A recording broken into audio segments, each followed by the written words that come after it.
साथियों, आज हम पढ़ेंगे H1B वीजा। H1B वीजा आज सुर्खियों में इसीलिए है क्योंकि ट्रम्प साहब जो हमारे प्रेसिडेंट ऑफ अमेरिका है, उन्होंने H1B वीजा के ऊपर फीस बढ़ा दी। अब ये H1B वीजा होता क्या है?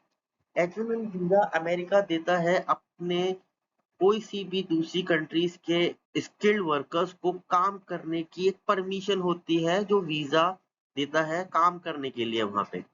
अभी स्किल्ड वर्कर्स अमेरिका को क्यों जरूरत है? क्योंकि वहां पे लोगों की जो कॉस्ट है जो काम कराने के लिए वो बहुत ज्यादा है। तो अमेरिका क्या करता है या वहां की कंपनीज क्या करती है, इंडियन एम्प्लॉय या जो कम जिनके की सैलरी जिनको कम देनी है उनको इंडिया में वहां पे बुलाते हैं और काम करवाते हैं। अभी स्किल्ड वर्कर्स यहाँ से जैसे इंडिया के जो आईटी फर्म्स की कंपनीज वाले वहां पर बुलाते हैं और वहां से काम कराते हैं। अभी उनकी प्राइस वो उन्होंने बहुत ज्यादा बढ़ दी। पहले क्या प्राइस थी कि पहले 2000 टू $5000 अप्रोक्स होती थी, जो इंडियन करेंसी के अकॉर्डिंग 1,75,000 टू ऑलमोस्ट 4,70,000। तो अभी इतना मतलब $2,000 टू 5,000। अभी उन्होंने ऐसा नहीं किया कि टू टाइम्स कर दिया, 4 टाइम्स कर दिया, 10 टाइम्स कर दी। उन्होंने ऑलमोस्ट $2,000 से या $5,000 से ऑलमोस्ट $1,00,000 कर दिया। तो और इतना डॉलर इंक्रीज करना मतलब H1B वीजा के अंदर, तो it will be the huge impact on our IT firm, because हम जो काम लेते हैं अमेरिका से आईटी फर्म का ही काम लेते हैं इंडिया में। हमारी मेजर आईटी फर्म जो बहुत अच्छा रोल प्ले करती है हमारी इकोनॉमी के अंदर, वो हम अमेरिका से काम लेते हैं। अभी उस पर बहुत इम्पैक्ट पड़ेगा, तो हम उसी को आज एनालिसिस करेंगे। क्या होगा, क्या फाइनेंशियल इम्पैक्ट होगा, क्या स्ट्रेटेजिकल इम्पैक्ट होगा हमारी आईटी फर्म के ऊपर या कंपनीज के ऊपर या आदमी के ऊपर, उस पे ही बात करनी है। मेजरली हमारी जो आईटी फर्म्स है, हमारी टीसीएस, इन्फोसिस, विप्रो, एचसीएल टेक, इवन महिंद्रा टेक, ये कंपनीज हमारी वहां से काम लेती है और इंडिया में काम करती है, जिसका ह्यूज इम्पैक्ट जो पड़ेगा वो 1.34 बिलियन एनुअल कॉस्ट इंक्रीज हो जाएगी। जो उनका इतना इंक्रीज होगा means almost it is 10% of their net profit. मतलब नेट प्रॉफिट का 10%। तो मीन्स आप ये सोचिए, मेरा 1,00,000 करोड़, अगर मेरा 1,000 का प्रॉफिट होता है तो 10% मेरा कम हो जाएगा, क्योंकि वो मुझे वहां पे वीजा पे इम्पैक्ट पड़ेगा। अभी उससे क्या होगा, हमारा मार्जिन कम हो जाएगा, मार्जिन कम होने से हमारा प्रॉफिट कम होगा, प्रॉफिट कम होगा और हमारा इन्वेस्टमेंट ज्यादा हो जाएगा। तो अभी मेजरली क्या करेगी कि इंडियन कंपनीज जो मेजरली सीनियर रोल्स है उन्हीं को भेजेगी, जो जूनियर रोल्स है उनको बाहर अब्रॉड नहीं भेजेगी। और जो लर्निंग होगा, जो जूनियर्स लर्न करते हैं बाहर जाके, वो लर्न भी नहीं कर पाएंगे। अभी मेजरली अगर अपनी आईटी फर्म जो है जो जो काम करती है और जो बाहर भेजती है, वो उनका स्टॉक भी नीचे आएगा। अभी आप वो इम्पैक्ट आप मंडे को भी देख सकते हैं। और जो क्या होगा कि हमारा जो टैलेंट है जो अमेरिका में ऑलरेडी काम कर रहे हैं, वो ये माइट बी पॉसिबल कि वो इंडिया में भी आ सकता है। बट अभी करंट में आज ही उन्होंने एक और नया एक उनसे पूछा गया कि ऐसा क्या है, तो उन्होंने बोला ये it is for the new process only. जो भी नया अप्लाई करेगा उनके ऊपर आएगा इफेक्ट, बट जो पुराने हैं उनके ऊपर इफेक्ट नहीं आएगा। बट अभी आप एक चीज सोचिए कि ये जो इम्पैक्ट है वो पुरानों पे नहीं आएगा। बट एक वीजा जो होता है वो H1B वीजा 6 साल के लिए होता है। 6 साल, बट स्टार्टिंग में जब आप लेते हो तो 3 साल के लिए होता है और उसको एक्सटेंड करा के 3 साल के लिए और लेना पड़ता है। तो 6 साल के बाद तो आएगा, अभी नहीं आएगा बट 6 साल बाद आएगा। जिसने आज लिया है ले चुका है, क्योंकि अभी लास्ट 6 मंथ से तो अमेरिका दे ही नहीं रहा है। तो अभी जैसे आप मेजरली देखिए, अमेजन, टीसीएस, माइक्रोसॉफ्ट, मेटा, ये सारी कंपनीज ने इतने H1B वीजा के अप्रूवल ले रखे हैं अमेरिका से या अमेरिकन गवर्नमेंट से टिल टिल 30 जून 2025, क्योंकि उसके बाद से तो अमेरिका ने वीजा देना भी बंद कर दिया था। तो बहुत ज्यादा इम्पैक्ट है। अभी जैसे पहले जो कॉस्ट थी, जो मैं आपको बोला 2000, बट ऑलमोस्ट 2000 ही आती है वो।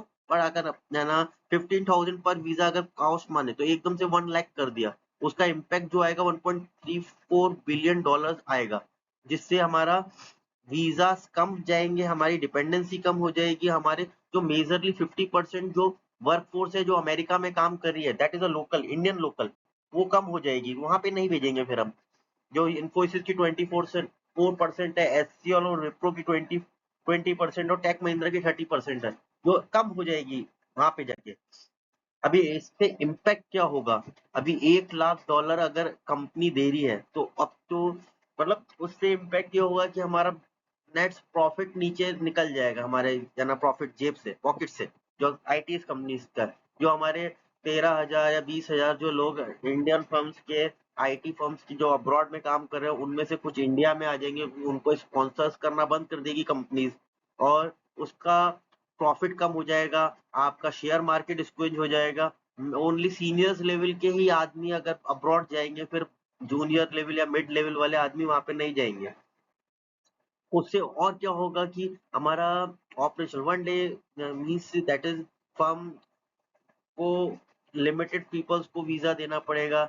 इवन ये सब कुछ हो क्या रहा है कि इससे अमेरिका का मार्केट भी दिक्कत आएगी, अमेरिका में भी दिक्कत है कि अमेरिका के पीपल्स में भी दिक्कत आएगी, क्योंकि काम जिनको आता है दैट इज इंडियन ओनली, जो आईटी का काम आता है वो इंडियन होता है। अभी वहां की आईटी का काम भी बिल्कुल रुक जाएगा और कम हो जाएगा, और वहां पे जो इंडिया के जूनियर इंजीनियर जो इंडिया के वहां पे काम करे वो आ जाएंगे इंडिया में, और बहुत कुछ इफेक्ट पड़ेगा इंडिया के अंदर इस सब चीज के ऊपर। उनका ऑपरेशनल डिस्टर्ब होगा और आईटी का काम बंद हो जाएगा। ये अगर अपन देखें तो बहुत सारे टाइप ऑफ वीजाज होते हैं, बट उन सारे वीजाज के ऊपर पे कोई इफेक्ट नहीं करा है उन्होंने। ओनली स्किल वर्कर्स जो है, those who are working there, और those who are skilled means जो ग्रेजुएट है या जो आईटी का काम करे, इंजीनियर्स है, उनके ऊपर इफेक्ट पड़ेगा। और दूसरी H1, इसी H1B वीजा जो स्किल्ड वर्कर्स को देते हैं उसी पे इफेक्ट पड़ेगा, और किसी पे इफेक्ट नहीं पड़ेगा। ये सारे भी टाइप्स ऑफ वीजास होते हैं जो वहां पे वो देती है, उसका भी इफेक्ट नहीं पड़ेगा, उस पर भी इफेक्ट नहीं पड़ना। ओनली H1B वीजा जो स्किल्ड वर्कर्स होते हैं, वो भी हमारी इंडिया के पीपल जो अब्रॉड में काम कर रहे हैं, जो बाहर काम कर रहे हैं, जो यूएस में काम कर रहे हैं, वो मे भी होगा कि इंडिया में आ जाएंगे, और इससे हमारा रिवर्स ड्रेन पूल होगा, और रिवर्स सारे इंडिया में आ जाएगा, तो हमारे जो इंडिया के अब्रॉड गए हुए हैं वो इंडिया में आना चालू कर देंगे।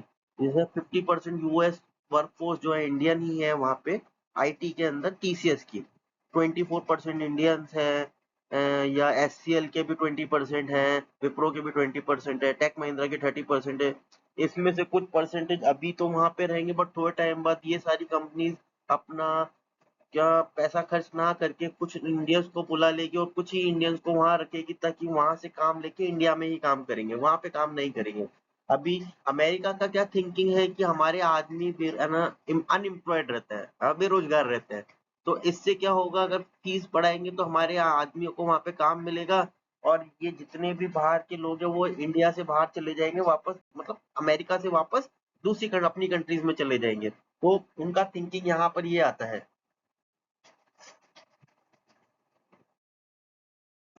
जो हमारा पॉइंट है वो है लॉन्ग टर्म रिस्क। अभी उनका क्या होगा कि टैलेंट जो होगा, जो हमारा टैलेंट है, वो एक टाइम श्रिंक हो जाएगा, जिनको जो बाहर काम कर रहे हैं वो श्रिंक हो जाएंगे, वो लिमिटेड वहां पर हो जाएंगे, वो सब इंडिया में आ जाएंगे। ग्रीन कार्ड जो मिलता है, ग्रीन कार्ड वहां पे रहने के लिए, वो डिले होगा, उसकी प्राइस बढ़ गई है, तो लोग पे भी करना बहुत मुश्किल होगा। और बहुत सारे जो वहां पर काम कर रहे हैं उनकी प्राइस बढ़ गई, क्योंकि अब हर इंसान नहीं ले सकता 88 लाख या 90 लाख खर्च करना बहुत मुश्किल है, तो वो इंडिया में आ जाएंगे, इंडिया में काम करेंगे। और मे भी पॉसिबल है कि हमारे एम्प्लॉय जो इंडियंस है, तो वो क्या करेंगे, इधर उधर माइग्रेट करेंगे। माइग्रेट मीन्स ऑस्ट्रेलिया चला गया, कोई कनाडा चला गया, कोई यूके चला गया, कोई यूरोपियन यूनियन में चला गया, तो ऐसा करेंगे। और हमारे जो कॉम्पिटिशन है यूएस के साथ, वो सब कुछ कम हो जाएगा। अगर आपको कोई भी क्वेश्चन है, या आप कुछ चीज पूछना चाहते हैं, या आपको ये प्रेजेंटेशन भी चाहिए, तो आप काइंडली नीचे कमेंट करिए, ताकि मैं आपको शेयर कर सकूं और आपके क्वेश्चंस का जवाब दे सकूं। Thank you very much.